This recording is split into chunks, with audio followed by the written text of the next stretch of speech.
Hi sis! Ayan. Naghahanap ba kayo ng paninda?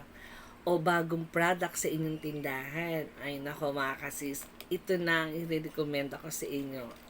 Ayan. Itong cookie lollipop.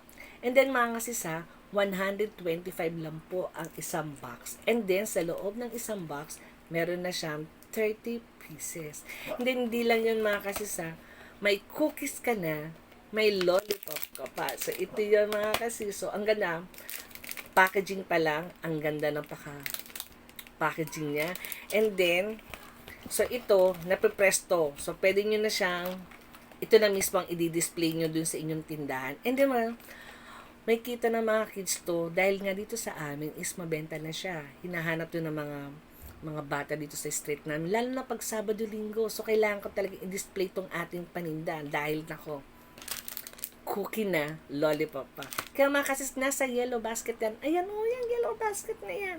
125 lang ito mga kasis. Pandagdag tinda sa inyong tindahan. And then, 30 pieces na kada isang box. Kaya mga kasis, nasa yellow basket yan. Naku, huwag mo nang huwag mo nang i-add to cart. Bilhin mo na dahil 125 lang ito mga kasis. Ayan.